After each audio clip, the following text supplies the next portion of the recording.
Bismillahirrahmanirrahim. Alhamdulillahi Rabbil Alamin.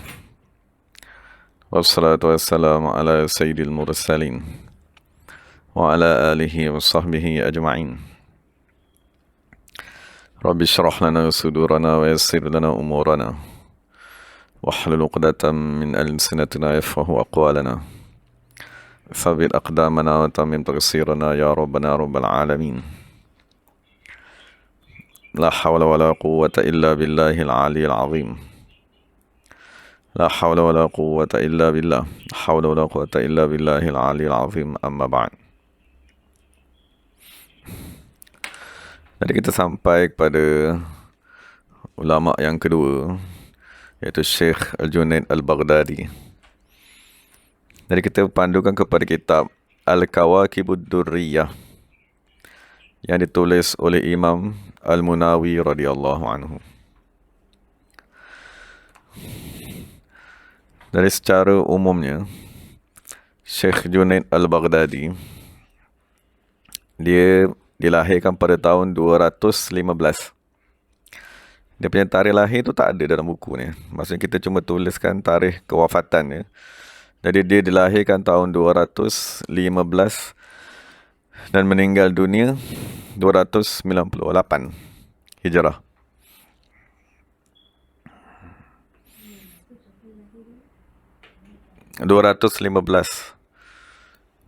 Kelahirannya.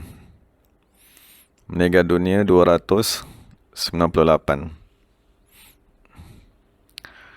Jadi umurnya dalam 83 kan, 83 tahun. Jadi nama panggilan ni ialah Abul Qasimi. Abul Qasim, kalau dalam bahasa Arab dipanggil kunyah, nama panggilan. Bapa kepada Al-Qasim, maksudnya dia ada anak yang bernama Al-Qasim. Nama dia sendiri ialah Al-Junaid.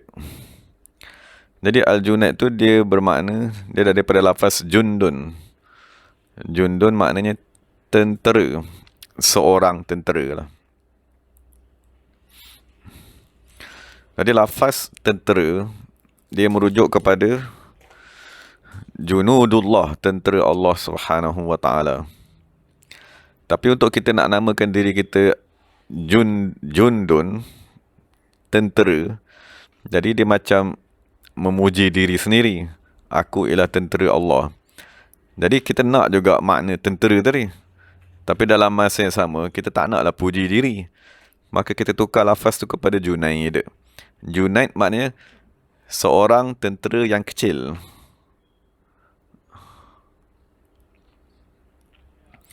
Maknanya kalau tentera dewasa yang besar, tu dia panggil Jundun. Tapi kalau kecil, dia panggil Junaid. Seorang tentera yang kecil. Jadi dia ada dua sudut nama tu. Satu ialah peringatan bahawa kamu ialah tentera Allah, melawan nafsu, melawan syaitan. Dan kedua, dia ialah peringatan bahawa kita ni kecil je. Mana kita tak ada kekuasaan. Apa lagi? Kita kena bergantung kepada Allah Ta'ala. Dari tu faedah nama Junaid.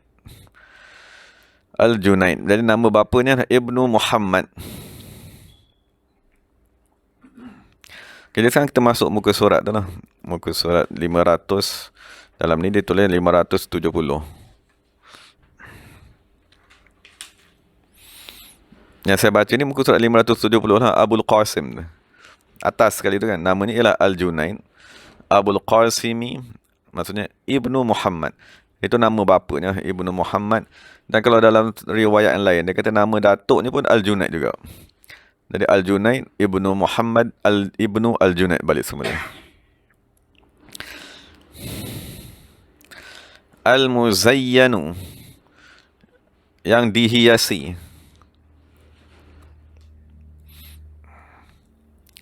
Ini yang kita dah bincang pada malam tu lah. Maksudnya Allah Ta'ala berkata, وَلَقَدْ زَيَّنَّا السَّمَاءَ. Allah Subhanahu wa Ta'ala menghiasi langit. Jadi salah satu kurniaan Allah kepada kita ialah hiasan. Hiasan kepada manusia. Sekiranya langit yang tidak menjadi tujuan penciptaan pun Allah Ta'ala hiasi. Jadi manusia yang menjadi makhluk yang paling mulia di sisi Allah, maka lebih lagi akan dihias oleh Allah Ta'ala. Cuma persoalannya, hiasan langit dengan bintang, hiasan rumah dengan tanah pokok, dengan cat, apa lagi, buat lampu, luar, dalam, buat macam-macam dekat luar, itulah hiasan. Jadi soalannya kita ni, apa yang kita nak hiasi diri kita? Hiasan pada diri manusia ialah bifununi, dengan pelbagai bidang. Al-ilmi ilmu.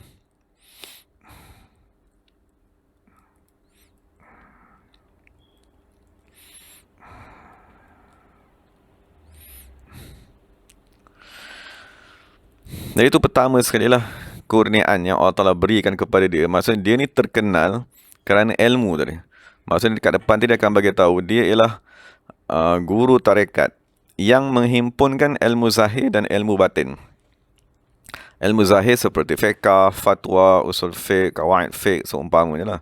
Dan ilmu batin tu ilmu tasawuf, hakikat, tarekat, makrifat dan seumpamanya. Jadi itu ialah pelbagai bidang ilmu yang Allah Ta'ala kurniakan kepada dia. Al-mutawassihu, berselendang, bijalabibi, dengan kain, at-taqwa, ketakwaan, wal-hilm, dan lemah lembut.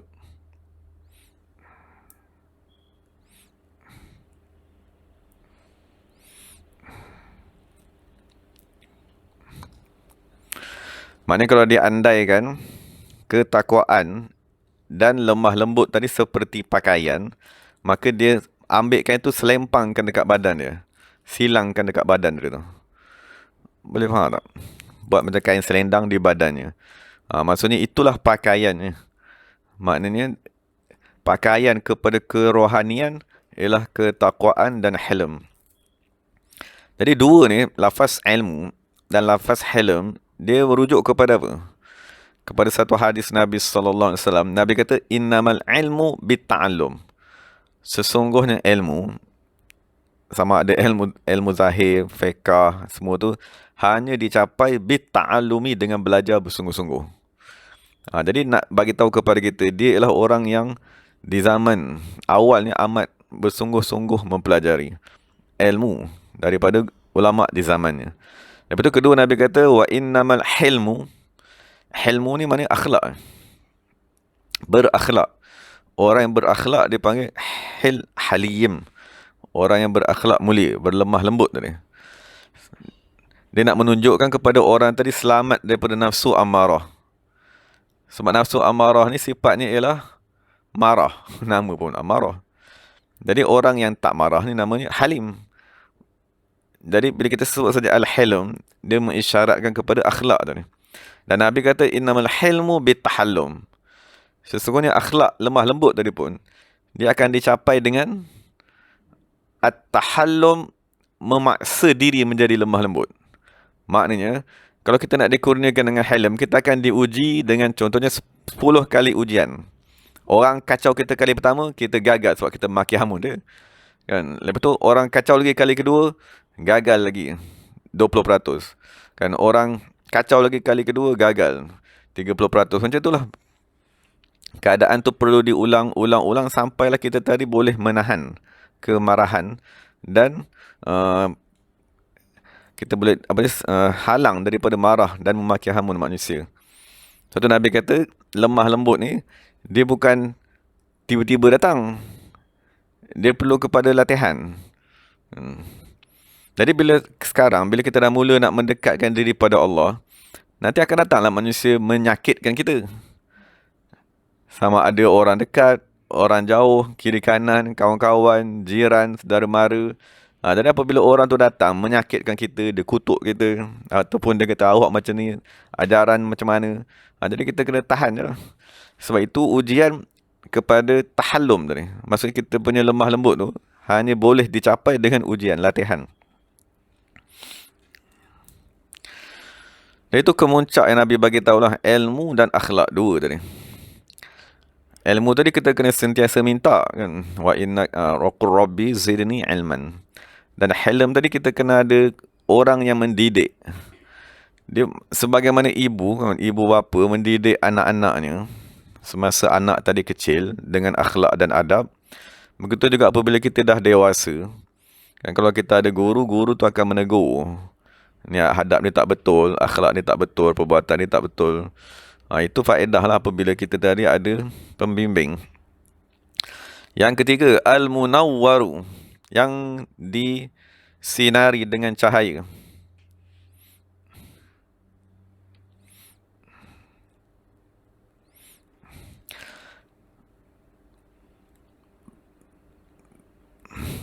B, dengan khalisi, bersih. Al-iqan, keyakinan.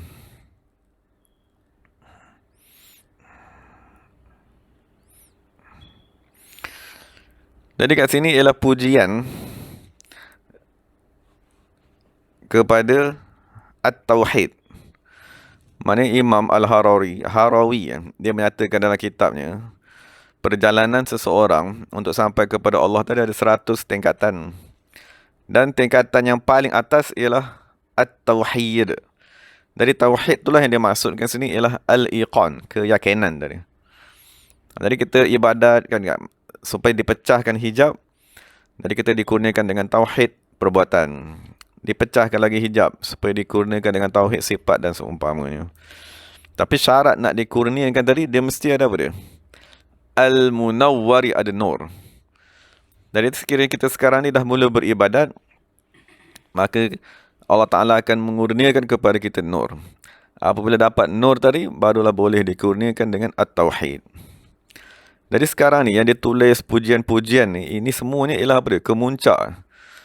Kemuncak sifat seseorang. Al-Mu'ayyad, yang dibantu. Bisabiti, dengan yang teguh. Al-Iman, keimanan.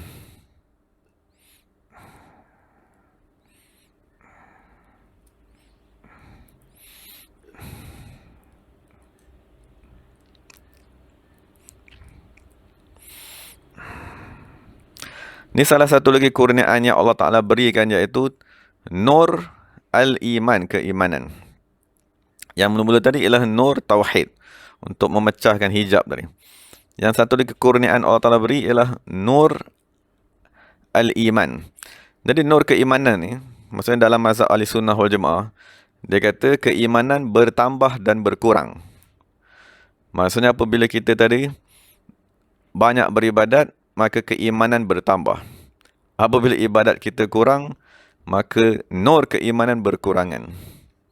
Tapi dia tadi, Syekh Junaid ni maksud telah dikurniakan dengan iman yang tetap. Boleh, maksudnya di peringkat awal, memang keimanan tadi akan naik turun sebab kita belum dikurniakan dengan istiqamah. Tapi apabila kita minta, Allahumma berikanlah kepada aku istiqamah, salah satu istiqamah yang kita mohon ialah istiqamah keimanan. Ini salah satu kurniaan yang Allah berikan kepadanya, keimanan yang tetap. Tidak berubah, tidak naik dan turun. Dan dalam hadis Nabi SAW tanya kepada sahabat, ataupun Nabi arah kepada sahabat, jadidu imanakum. Macam mana kamu nak, Nabi kata kepada sahabat, perbaharuilah iman kamu. Jadi soalan ni, sahabat tanya, macam mana nak memperbarui iman? Nabi kata, aksiru min qawli la ilaha illallah. Banyakkanlah membaca la ilaha illallah. Maknanya berzikir lah. Jadi kalau kita berzikir, maka keimanan tu tetaplah. Tetap saja. Tapi kalau ada hari tak berzikir, nanti keimanan tu turun. Lepas tu kalau tak berzikir lagi 2 hari, turun lagi. Tak berzikir lagi, turun. Itu yang berbahaya ni. Sekiranya kita tak ada berzikir bersendirian dengan ijazah daripada guru, ataupun tidak menghadiri zikir secara berjemaah, dia akan menyebabkan keimanan tadi semakin merosot dan kurang. Dan apabila dia nak bagi tahu, Syekh Junaid ni ialah orang yang telah diberi bantuan daripada Allah dengan iman yang tetap. Jadi nak merujuk kepada apa dia? Zikirnya yang tetap. Maknanya zikirnya tadi dah sebati dengan darah dagingnya tetap. Maksudnya zikirnya tak ada macam kita ni lah. Ingat, sekejap lupa. Sekejap ingat, sekejap lupa, tak ada. Maksudnya ingatannya tetap. Sebagaimana Nabi SAW kan, dia kata, aku tidur tetapi hati aku tak tidur. Itu dia panggil tetap dia tu. Jadi keimanannya tetaplah, tak ada berkurangan sebab zikirnya tetap. Al-alimu, yang mengetahui, bimaudu'i, dengan isi kandungan yang disimpan, Alkitab, di dalam Al-Quran.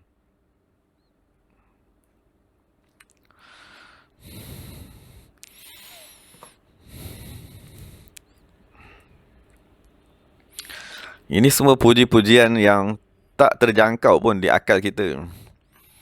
Macam ni, bila dia kata Al-Quran, Al-Quran yang ada bersama-sama kita tu ialah ringkasan alam semesta, ketuhanan dan alam. Maknanya, apa saja yang kita lihat di alam semesta ni, semua tu terangkum di dalam Al-Quran. Apa sahaja, zahir dan batin. Jadi bila dia kata Syekh Junaid Al-Baghdadi dibukakan kurniaan tersebut, maksudnya Allah Ta'ala berikan kepadanya makna-makna isi kandungan Al-Quran. Jadi maknanya banyak benda dia tahu. Kalau Quran cerita tentang gunung, dia boleh cerita tentang gunung. Dan kalau Quran cerita tentang laut, dia boleh cerita tentang laut.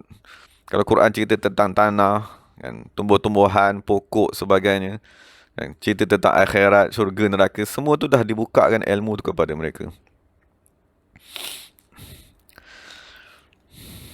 Al-amilu, yang beramal,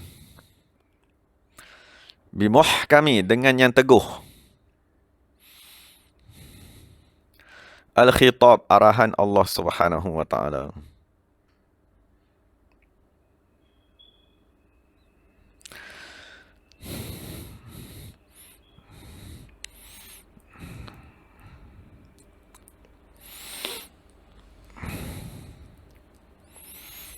Ini dia nak bagi tahu sebab Syekh Junaid tadi dikurniakan dengan ilmu, dikurniakan dengan keimanan, keyakinan.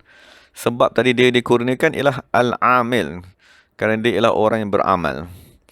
Maksud kita boleh mengaji, maksud kita boleh datang mengaji ni, duduk sejam, duduk sejam setengah, tapi kita mesti ada masa yang sama dan lebih untuk kita tadi beramal. Bimuhkamil kitab, kan, dengan khitab, maksudnya arahan-arahan Allah yang teguh tadi. Al-muwaffaqu, yang diberi taufik.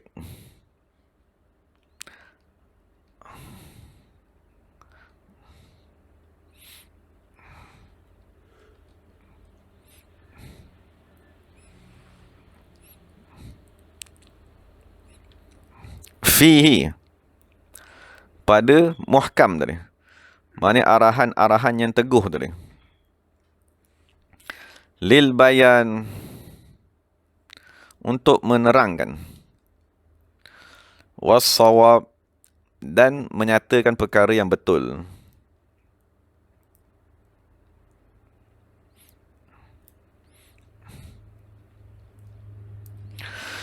Jadi kurniaan yang terakhir ni, yang dia nak nyatakan ni, ini merujuk kepada satu kurniaan Allah, dia panggil Al-Hikmah. Al-Hikmah, macam kita dah bincang sebelum ni, dia merujuk kepada pengetahuan, kefahaman dan penyampaian, tiga. Hikmah, yang dia kata Al-Luqmanul Hakim. Orang tadi hanya disifatkan dengan hikmah apabila dia ada pengetahuan, sesuatu maklumat asas. Macam kita kata sekarang siang, itu ialah satu maklumat. Lepas tu dia faham tak bila dia kata siang tu macam mana? Siang tu maknanya matahari tegak di langit, matahari dah naik, kan? Lepas tu dia boleh ceritakan tentang macam mana siang tu berlaku.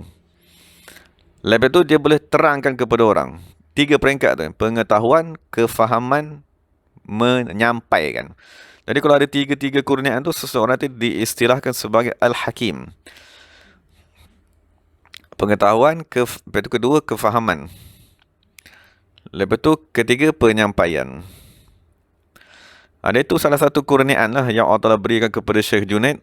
Yang dia kata ni, al-muwaffaqi fihi lil bayan. Dia boleh menerangkan. Maksudnya ayat-ayat di dalam Al-Quran, hadis-hadis Nabi Muhammad sallallahu alaihi wasallam, dia boleh menerangkannya dan betul. Itu enaknya. Sawab dari itu. Ada je orang syarahkan ataupun terangkan. Tapi dia khawatiri tidak dikendaki oleh makna ayat tadi. Kana kalamuhu bin nususi marbuta wa bayanuhu bil adillati manutan mabsuta. Kana adalah kalamuhu, percakapannya, marbutan, diikat, bin nususi, dengan nas-nas syarak.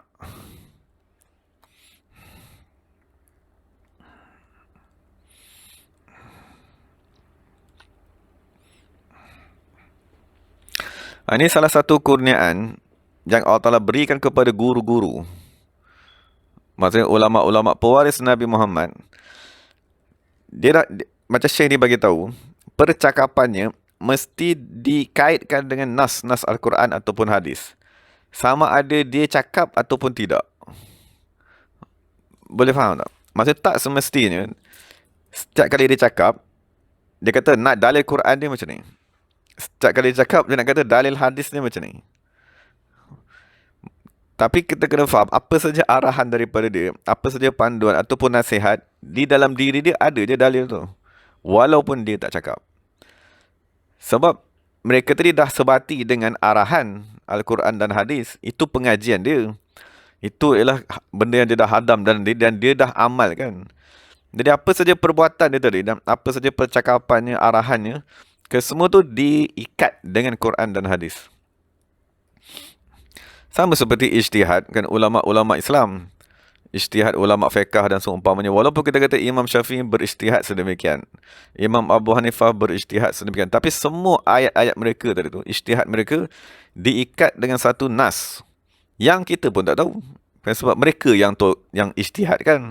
Macam mana dia nak bagi tahu hukum lagi, dia nak bagi tahu kita dalil lagi, dia nak bagi tahu kita, bukan kita boleh faham. Sebab mengeluarkan sesuatu hukum ataupun panduan daripada nas tu susah. Wa bayanuhu, dan keterangannya, bil adillati, dengan dalil-dalil, manutan, digantung ataupun dihubungkan, mabsutan, diterangkan.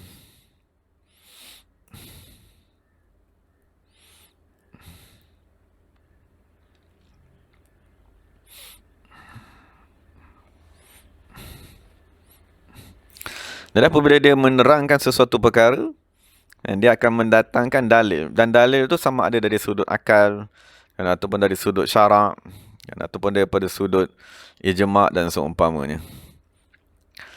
Wahwa, dan ianya, Syekh Junaid,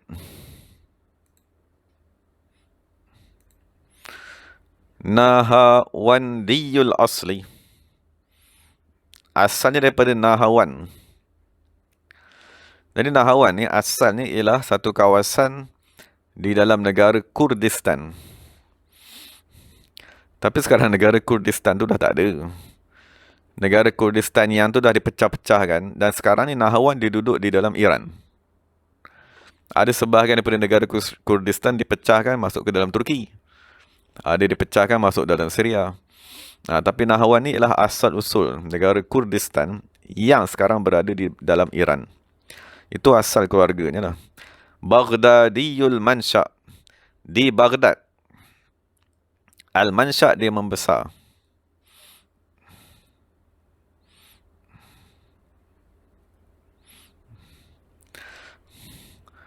Al-Qawari, Qawaririyu, bekas kaca. Az-Zajjaj, tukang kaca. Boleh. Al-Qawarir tadi tu botol kaca. Az-Zajjaj ni tukang kaca lah. Jadi dia punya nama, dia punya sifat dia, dia dipanggil sebagai Az-Zajjaj ataupun Al-Qawaririyu. Kedua-dua tu merujuk kepada pekerjaan di zaman itu ialah yang membuat kaca, barangan kaca. Tapi dia digelar dengan Al-Qawaririyu Zajjaj nisbatan kerana disandarkan lihirfati kepada pekerjaan abihi bapanya.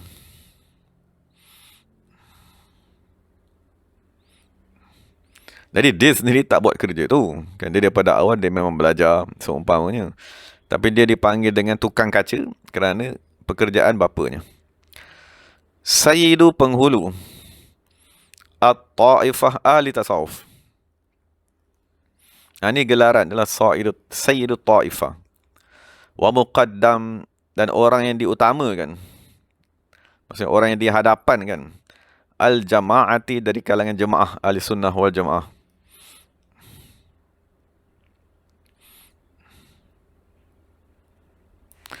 Wa imamu, dan ikutan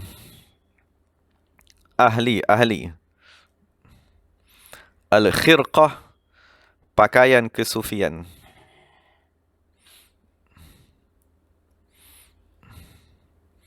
Wa syaikhu, dan syaikh. Tariqi, tariqat. At-tasawuf, tasawuf.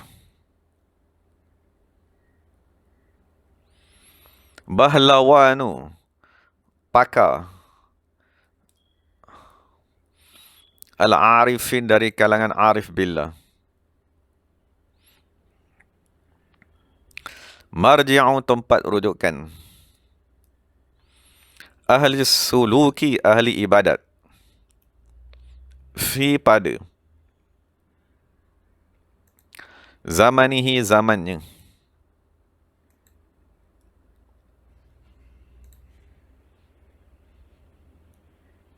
Faman, dan bagi orang. Ba'dahu, selepasnya. Ruziqa, dikurniakan.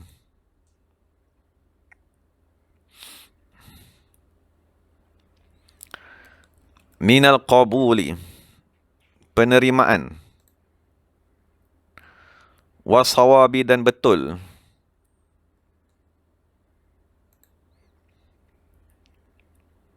Al-qawli, perkataan. Ma lam yaqa', perkara yang tidak diberikan. Li ghairihi, kepada orang lain.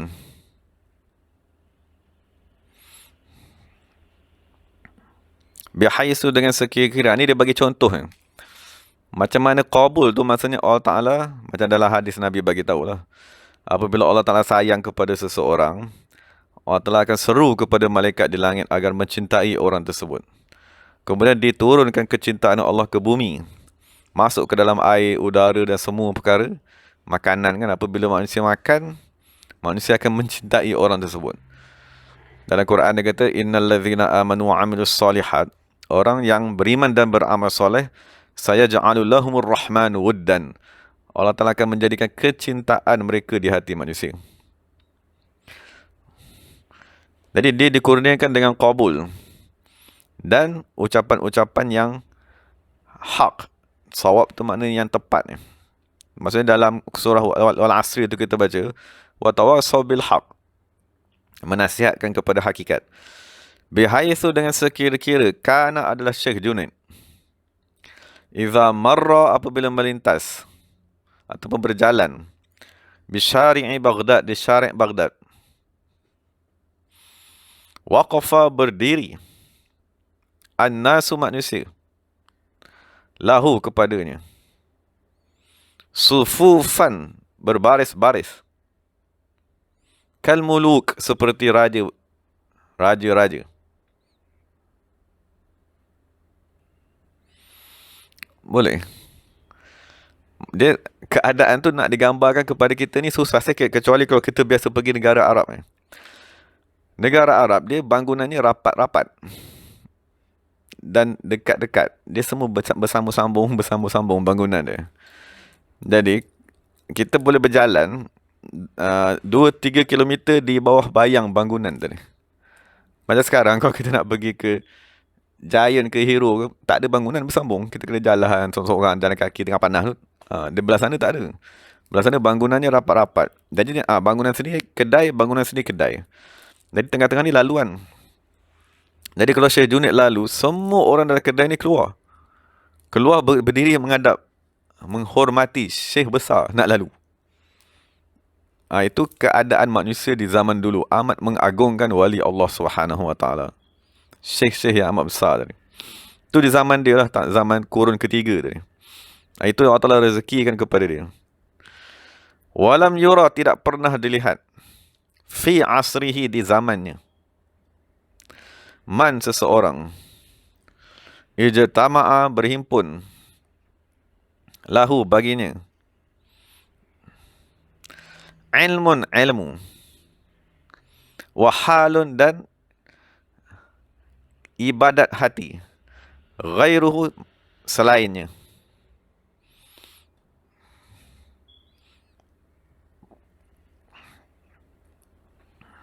Ini dua benda yang dia himpunkan. Maksudnya, ahli fiqah ataupun dia panggil sebagai al-fuqaha. Fuqaha ni dia ialah, pengkhususannya ialah ilmu. Satu Nabi sebut dua tadi tu. Siapa yang menghafal 40 hadis, dia akan dihimpunkan di kalangan fuqaha dan ulama. Fuqaha ialah ahli ilmu zahir. Ahli ijtihad, ahli fiqah, ahli hadis, ahli mustalah hadis, ahli bahasa Arab. Tu dia panggil al-fuqaha lah. Bila dia kata hal ni dia merujuk kepada al-ulama. Ulama sebab dia masukkan ialah al-arifuna billah. Orang-orang yang mengenal Allah. Jadi dalam Quran, bila Allah telah ceritakan tentang ulama, Allah telah cerita apa dia? Innama yakhsha Allah min ibadihi al-ulama. Sifat ulama ni, maksudnya al-arifuna billah, dia ada yakhsha, ada khasyah tadi, takutkan Allah Ta'ala. Itu dia panggil hal tadi. Yang dimaksudkan hal tu adalah ibadat hati dia. Boleh. Jadi ibadat hati ni, dia merujuk kepada makrifat yang dikurniakan kepada dia, baru ibadat hati tu datang. Jadi ulama dalam Quran, sifat dia pertama ialah khasyah. Dalam ayat yang lain, Allah Ta'ala kata syahidallah annahu la ilaha illa huwa wal malaikatu wa ulul ilmi. Salah satu lagi sifat ulama ialah syahidah. Apa maksud syahidah? Menyaksikan Allah dengan mata hati. Itu yang merujuk kepada lafaz hal tadi tu. Di samping dia ada ilmu zahir yang amat tinggi, dia ada ilmu fiqah, ilmu bahasa Arab, semua tinggi. Tapi dalam masa sama dia ada hal tadi tu. Dia ada khasyah, dia ada menyaksikan Allah, dia ada tawaduk, redha, syukur, hilm tadi. Jadi dia dikurniakan dengan dua-dua, dan perkara tu jarang berlaku. Dalam setiap zaman 100 tahun, jarang ada ulama yang himpunkan dua-dua tadi. Sebab tu dia kata, walam yura fi asrihi. Di zaman dia pun, tidak dijumpai orang yang menghimpunkan kedua-dua tadi. Ilmu zahir, ijtihad dan sebagainya, umpama fiqh, usul fiqh, dan ilmu batin, iaitu ibadat hubungan hati dengan Allah. Wa kunta, jadi dia kata, wa kunta, sekiranya kamu, idza ra'aita, sekiranya kamu melihat, ilmahu, ilmunya. Maksud kalau kita dengar dia bercakap tentang ilmu fiqh, kalau kita mendengar dia cakap tentang usul fiqh, apabila dia bercakap membagi fatwa, dia menerangkan dalil-dalil hukum, rajahtahu, kamu akan menghukumkan ilmunya lebih tinggi. Itu makna rajahtahu lah. Kamu akan mengatakan ilmunya lebih tinggi ala halihi, atas ibadat hatinya, keadaan hatinya.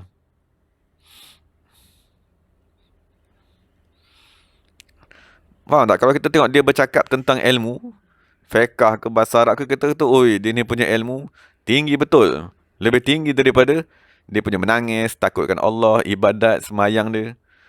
Dia berkata, wa aksuhu, dan sebaliknya pun betul juga. Maksud sekarang ni kita tak tengok dia cakap ilmu.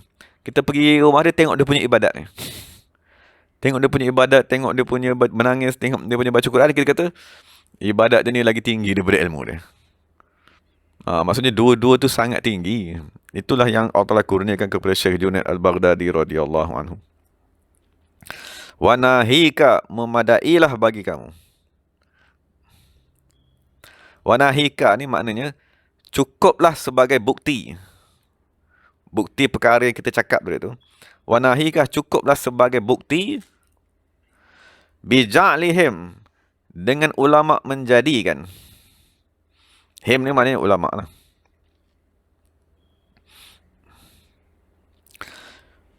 Min setengah daripada al-aqaidid diniyati, akidah agama,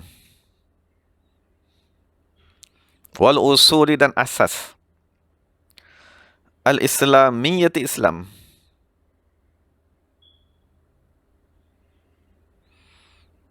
an-na'taqidah, kita kena beriktikad,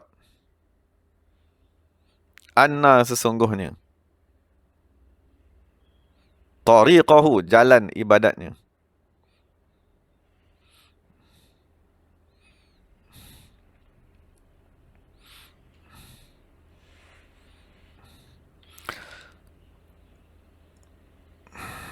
tariqun,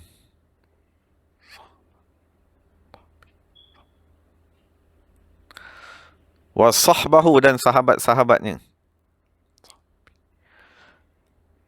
Tariqun ialah jalan,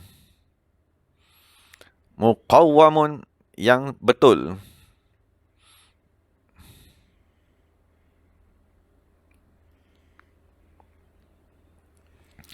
ni penulis dia merujuk kepada fardu ain. Salah satu fardu ain ialah tasawuf. Jadi dia kata memadailah sebagai bukti keagungan Syekh Junaid, aliran yang dia bawa tu, aliran tasawuf tarekat yang dia bawa tu, dihukumkan oleh ulama selepasnya sebagai salah satu fardu ain di dalam asas agama Islam. Jadi menunjukkan betapa pentingnya ilmu yang dia bawa tadi. Macam contohnya Imam Syafi'i, dia menyusun ilmu fiqah. Selepas tu ulama-ulama sebagainya, Imam Ghazali di zaman dia dihukumkan fardu ain ada 3. Fiqah, tasawuf dan tauhid. Jadi apabila fiqah dihukumkan sebagai fardu ain, maka kita dapat lihat keagungan Imam Syafi'i tadi. Sebab dia ialah penyusun salah satu fardu ain, asas di dalam agama Islam. Apabila ulama hukumkan juga mengaji akidah ialah fardu ain, maka di situ kita dapat lihat keagungan Imam Abu Hasan Asy'ari dan Imam Abu Mansur Maturidi. Kerana mereka menyusun ilmu yang menjadi asas di dalam agama Islam. Sebab tu dia kata kat sini, memadailah kepada kamu sebagai bukti keagungan Syekh Junaid. Apakah bukti tadi? Ulama-ulama menjadikan jalan tarekatnya, jalan tasawuf yang dia bawa tadi, sebagai aqaid diniyah, perkara yang mesti diiktikadkan dalam agama, wal usulil islamiyah, dan asas di dalam agama Islam. Maksudnya hari ini sekiranya kita tak beriktikad fiqh tadi fardu, maknanya akidah kita salah. Ini fiqh-fiqh tak payah, ini ilmu fiqh tak wajib diamalkan, kan salah. Sama juga kalau hari ini orang tak beriktikad sifat 20 tak perlu dia pelajari, salah akidahnya. Cuma yang kebanyakan tertinggal yang tengah kita bincang ni. Maksudnya ramai manusia dia terlupa bahawa ada satu lagi fardu ain, namanya ialah tasawuf. Jadi kita dah habis masa berpuluh tahun. Ramai orang habis masa untuk bekerja, belajar, sijil, keluarga dan seumpamanya. Tapi dia terlupa, adakah tasawuf dah disempurnakan? Adakah akidah ahli sunnah dah disempurnakan? Adakah fiqh yang dia buat selama ni betul ataupun tidak? Jadi tu yang Syekh ni nak bagi tahu. Apabila kita kata tasawuf ialah fardu ain, siapakah syekhnya? Syekhnya ialah Syekh Junaid Al-Baghdadi radhiyallahu anhu. Kalau kita kata fiqh, siapakah syekh kita dalam fiqh? Imam Syafi'i. Kan, kalau kita kata akidah, siapakah syekh kita dalam akidah? Imam kita dalam akidah ialah Imam Abu Hasan Asy'ari. Cuma bila kita sebut tasawuf, siapakah imam kita yang agung? Iaitu Syekh Junaid Al-Baghdadi radhiyallahu anhu. Jadi sampai situ kita berhenti dulu lah, insya-Allah kita sambung. Wa qala Ibn al-Arabi radhiyallahu anhu. Alhamdulillahirabbil alamin. Maknanya Imam Abu Nuaim Al-Hafiz dalam kitabnya Hulyatul Awliya dia kata, Syekh Junaid mimman ahkama ilmu syariah. Maknanya Syekh Junaid Al-Baghdadi ni, dia ialah ulama tarekat. kan, ulama yang menjaga amalan rohani, ibadat. Tapi dalam masa yang sama, dia adalah orang yang ahkama, amat mantap di dalam ilmu syariat. Itulah guru-guru, kesempurnaan guru-guru tarekat sepanjang zaman macam tu lah. Dan Imam Hafiz Zahabi, ini saya baca daripada nota lain lah, kan, pujian-pujian ulama terhadap Syekh Junaid Al-Baghdadi. Jadi kita dengar dulu lah. Maksudnya Imam Hafiz Zahabi dia berkata, Syekh Junaid Al-Baghdadi ialah Syekhul Arifin, syekh kepada orang ahli marifat di zaman dia. Wa qudwatus sairin, dan contoh ikutan bagi orang yang nak beribadat. Wa alamul awliya'i fi zamanihi, dan dia ialah bendera wali-wali, maksudnya lambang kepada wali-wali Allah di zamannya. Moga-moga Allah Ta'ala merahmatinya. Jadi Syekh Junaid Al-Baghdadi ni, dia kitab dia yang tidak banyak sampai kepada kita. Kitab dia tadi. Maksudnya kalau kitab Imam Ghazali kita senang jumpa. Ihya Ulumuddin, kan, Minhaj Abidin, kan. Kalau kitab-kitab seperti Hikam dan seumpamanya banyak sampai. Cuma imam kita ni ialah Imam Syekh Junaid, kan. Tapi kalau tanya apa kitab ni, kita pun tak tahu. Jadi kebetulan rezeki Allah Ta'ala bagi tu, ni antara kitab yang awal diusahakan menghimpunkan risalah-risalah Syekh Junaid dalam ni lah. Maksudnya antaranya dia tulis risalah Kitabul Qasdi Ilallah. Kitab ni ada beberapa risalah, dalam 25 risalah dalam ni. Maksudnya risalah tu maknanya kitab-kitab pendek yang ditulis oleh Syekh Junaid Al-Baghdadi. Maksudnya kitab ni jarang kita nak jumpa, kan? Tapi ada seorang doktor ni, Dr. Atif Iraqi ni, dia himpunkan. Lepas tu dia sahkan balik manuskrip tadi. Lepas tu dia cetak lah. Jadi kita ada rujukan macam mana kitab yang ditulis oleh Syekh Junaid tadi. Jadi sebagai contohnya dalam kitab ni, kitab Al-Qasdu Ilallah ni, makna Al-Qasdu Ilallah tu niat kepada Allah. Maksud kitab yang paling penting yang ditulis oleh Syekh Junaid ialah apabila kita dah niat kepada Allah, apa perjalanannya. Itu yang Imam Ghazali tulis juga, namanya Minhaj Abidin. Imam Ghazali tulis tu sebagai Minhaj Abidin, perjalanan kepada Allah Ta'ala. Tapi asal penceritaan perjalanan selapis-selapis maqam tu dah dimulakan oleh Syekh Junaid. Dia antara orang yang awal yang menulis kitab tersebut. Jadi kalau ringkasan kitab tadi, Syekh Junaid bagi tahulah ada penghalang. Macam Imam Ghazali juga lah, kan? Maksud Imam Ghazali pun ambil semua daripada sini asalnya. Maksud Syekh Junaid kata asal apabila kita nak berjalan kepada Allah tadi, kita ada masalah dunia yang menghalang, dan kita ada masalah makhluk, nafsu. Dan kalau Syekh Junaid dia bagi tahu, salah satu penghalang ialah aqabatul jannah. Salah satu yang menghalang manusia sampai kepada Allah ialah rintangan syurga itu sendiri. Maksud kita nak sampai ni kepada Allah, tapi syurga akan tarik kita ke tepi. Ibadat kerana apa ibadat? Kerana nak syurga. Salah lah, ibadat tu tak jumpa lah Tuhan ni, dapat syurga je. Dan yang kelima ni dia bagi tahu, salah satu lagi daripada rintangan ialah keramat-keramat dan maqam-maqam dan kurniaan-kurniaan. Maksud kita bila kita dah beribadat dalam tarekat ni, nanti Allah Ta'ala bagi macam-macam kelebihan. Masa itulah rezeki datang, masa itulah jampi orang baik, kan? Masa itulah cakapnya masin, masa itulah keramat lah, masa itulah macam-macam. Jadi kalau tersangkut dekat situ, pun Syekh Junaid kata aqabah juga. Itu beberapa perincian yang Syekh Junaid bagi tahu. Dan dia kata salah satu lagi, hijab ialah maqam tu sendiri. Maksudnya berada di dalam maqam dan terhijab dengan maqam tu. Sebagai contoh yang dia bagi tahu, antara maqam tadi ialah maqam taubat. Kan kita awal perjalanan kita sampai kepada Allah, kita mesti taubat dulu. Jadi kalau terhijab dekat situ, saya dah bertaubat, dah cukup dah, selamat, dah selesai. Salah. Jadi terhijab dengan maqam taubat. Jadi kata antara maqam-maqam yang menghijab tadi, maqam taubat, maqam ubudiyah, maqam khauf, termasuklah maqam mahabbah tadi. Doa suka yang sayang kepada Allah, Allah sayang kepada aku, tapi dia kata masih terhijab lagi kalau masih tersangkut di situ. Jadi yang Syekh Junaid bagi tahu tujuan ni ialah apa dia? At-tajalli wal musyahadah. Yang dia nak ialah Allah Ta'ala menzahirkan dirinya dan kita menyaksikan Allah. Itu baru kemuncaknya. Tapi selagi tersangkut dekat maqam tu, dia kata tak sampai lagi. Itu macam mana salah satu kitab kan yang ditulis oleh Syekh Junaid Al-Baghdadi. Ini ringkasannya lah untuk kita faham. Jadi tujuan, maksudnya bila dia tulis kitab-kitab ni, dia nak bagi tahu juga kepada kita tujuan ni ialah apa dia? At-tajalli wal musyahadah. Tajalli itu maksudnya Allah Ta'ala menzahirkan diri dia, dibukakan hijab di depan kita, maka kita dapatlah menyaksikan Allah Ta'ala. Jadi jangan tersangkutlah dekat maqam ke, dia panggil hamba maqam, ataupun syurga ke, nak jadi hamba syurga. Boleh. Itu panduan lah daripada satu kitab yang amat penting, yang amat agung, yang ditulis, iaitu Al-Qasdu Ilallah. Maksudnya jadi Al-Qasdu Ilallah tu sebenarnya perincian kepada apa? Itulah perincian kepada innamal a'mal binniyat tadi. Hadis pertama dalam hadis 40 tu, Nabi kata amalan mesti ada niatnya.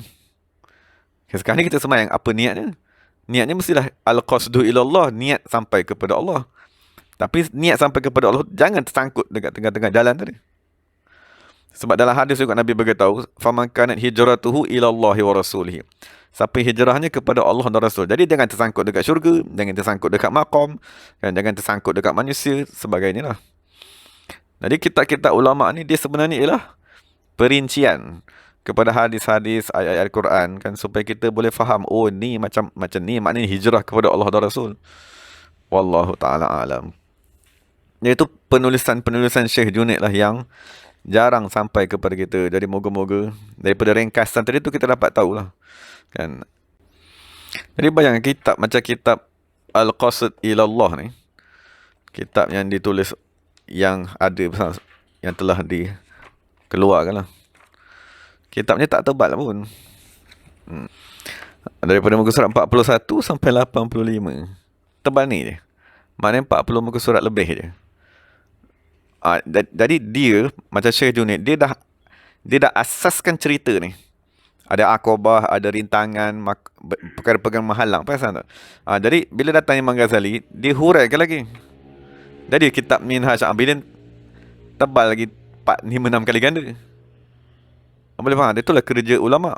Sebab kalau kita baca kitab Al-Qasdu Ilallah ni saja, banyak benda kita tak faham. Sebab kitab ni terlampau ringkas. Jadi Allah dantarkan lagi Imam Ghazali.